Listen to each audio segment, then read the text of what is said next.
You are listening to the AHO Radio Network with Outlier host John Krotec. My name is Jason Freebird Freeman, former professional boxer and mixed martial artist, cage fighter. On this special series, John and I will be discussing 4 boxing punches that helped shape my life. The jab, the cross, the hook, and the uppercut. If used effectively, these 4 boxing punches can shape your own life. Oh, by the way, my grandfather was Charles Manson, perhaps the most notorious cult figure in American history. I'll leave it at that. But thank you for listening to my story and supporting AHO Radio.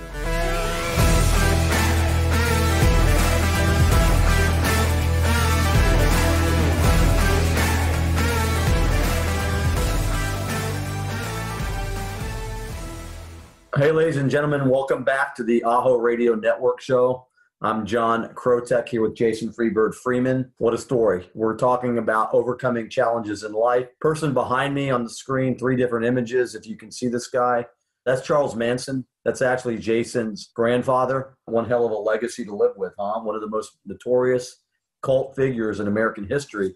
And Jason has been telling us his story of overcoming hardships and living with that family legacy through the fight game, professional fighter and MMA boxer, as well as the different punches that he's described on how he dealt with the emotional trauma and pains of his journey. And it's relevant, it's very real, it's authentic, and that's what we do here. We have real life conversations with real live human beings with a story to tell of significance. What we're going to talk about in this is episode number 5, and hopefully you've been watching Jason and I tell a story. This is the hook. You know, it's one of those 4 punches. We've talked about the jab, we've talked about the cross, and now it's the hook. And the hook is hitting the target. And before we get there, as a Manson or as Jason Freeman, show the belt we've got here. So explain to people what this actually is. This belt here is a, whoops, sorry. It's all those backgrounds. There you go. Here we go. Yeah, it's a professional 205-pound Ohio State championship title. This thing, ladies and gentlemen, you know, we see these on TV all the time. This thing is pretty impressive. It's heavy. When you look at a belt like this, you understand just by the way it is that a lot of work goes into this. And I know that you were real proud of this belt when you received it. You know, you were a champion. The whole state of Ohio. You freaking kidding me, man? They don't just pass these out. So you get this belt, and we're getting into the hook. You want to hit your target. And what did you want to do with the belt and why? Well, I wanted this championship, so I can send it out to my grandfather and let him see that we don't all have to walk that same walk. I wanted to show him that he has a champion out here, and that regardless of what happened or what's going on, that I love him. So my loving heart opened up to share what I was going through my fight career in 2009 that I finally achieved this. So I sent the article to him.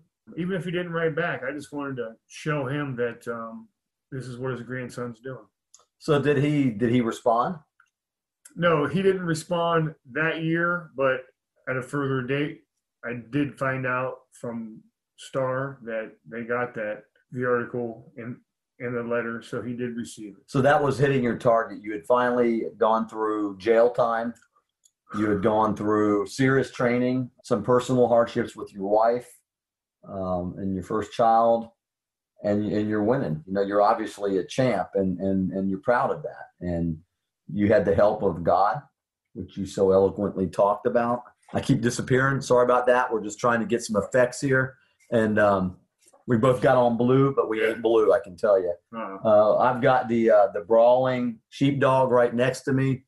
And if you've been listening to the story, you'll realize how much work went into this belt. But even more so, what you're going to realize is the heart that Jason has to want to be able to take that hard-earned belt and show it to his grandfather and out of the love and compassion of his own heart to open up and say, Granddad, look at what your grandson's doing. It's something that you may not be able to relate to, but I want you to know that I'm trying to make you proud. Not trying. Yeah. You are making him proud. Yeah. And so you said it took a while. So what was it like when he first responded to you? Tell us about that backstory. That was a little bit different. Obviously, I was in the oil field, and was it maybe 2011 when he reached out to me, and I didn't know what to think, how it was even going to come out.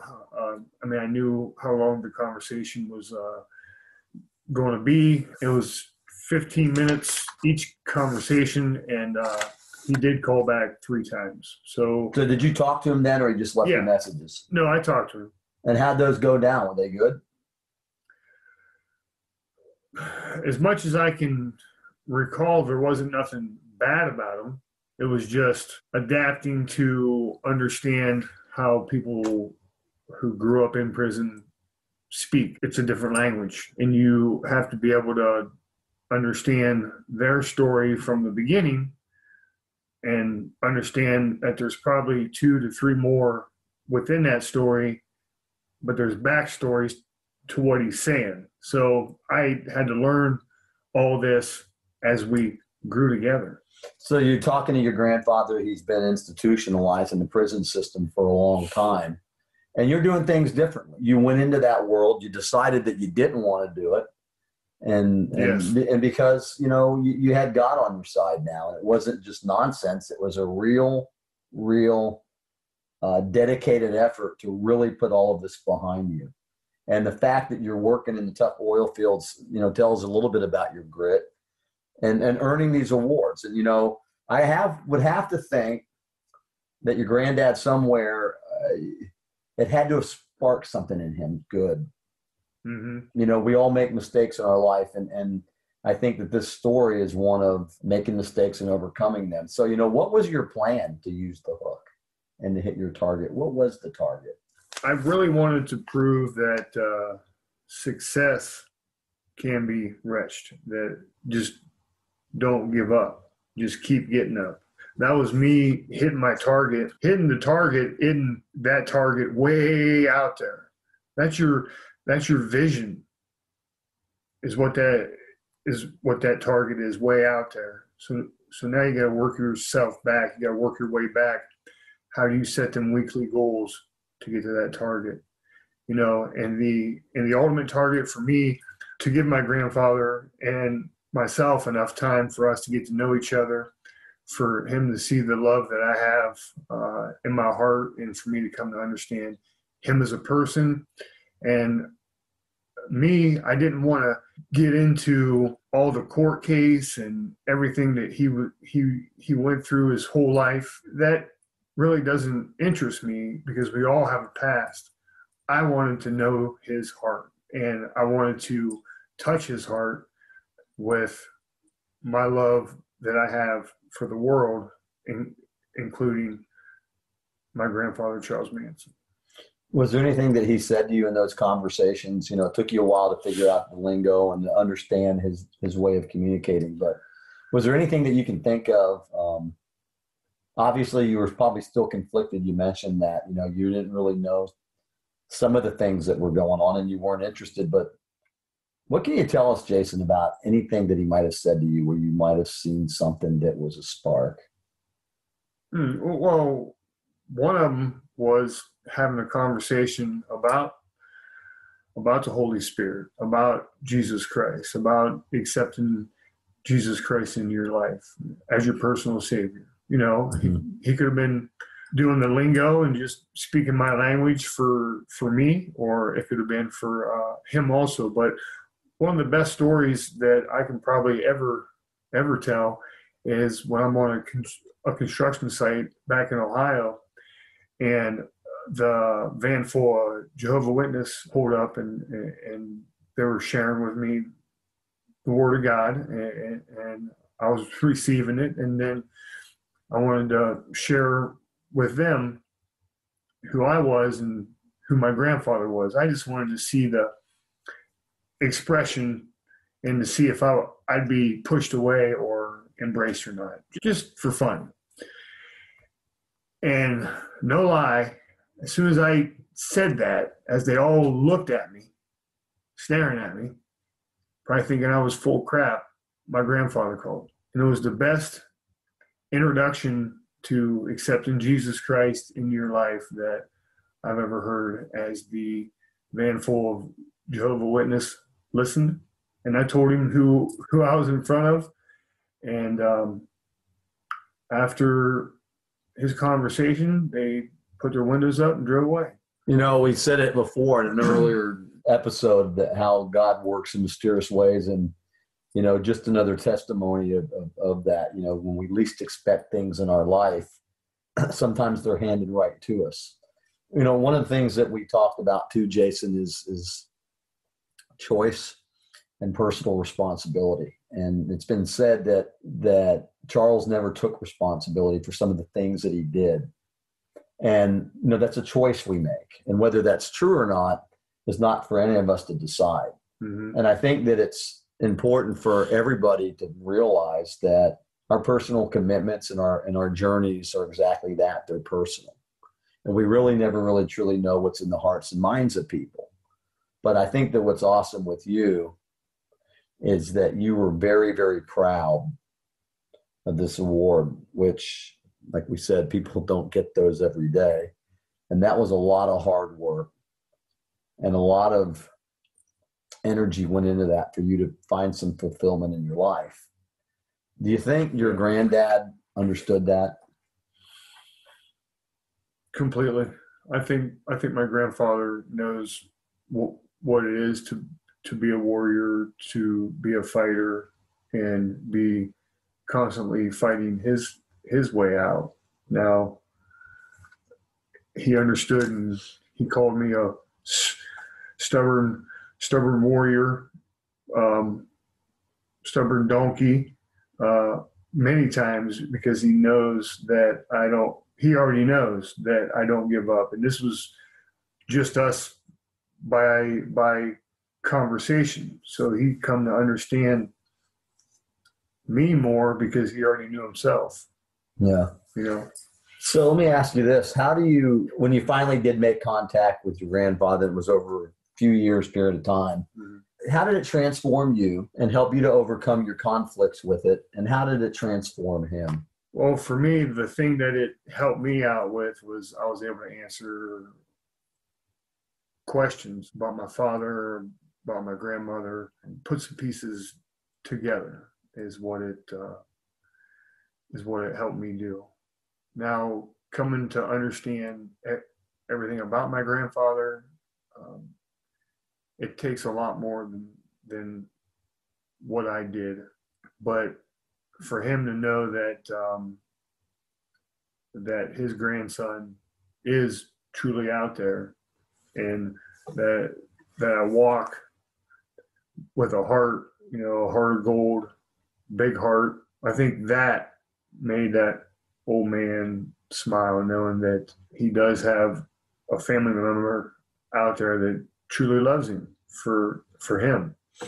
Yeah, that's interesting. And, you know, thanks for sharing that. But I know one thing, you know, you have played for me a recording of your grandfather's music. And mm-hmm. what was interesting in the words and the lyrics of that particular song is that it really, you know, as a guitar player myself, it really dawned on me, despite all the things that we hear about people and the things that they've done or haven't done, mm-hmm. that when you get right down to it, we're humans.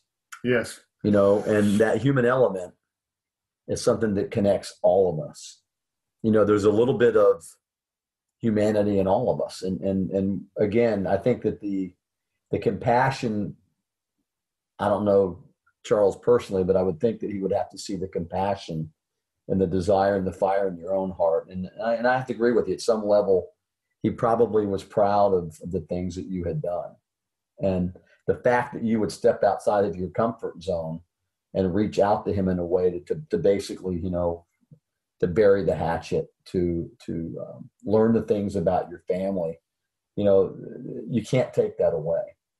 And regardless of what anybody thinks, we're connected and tied in ways that we'll never know.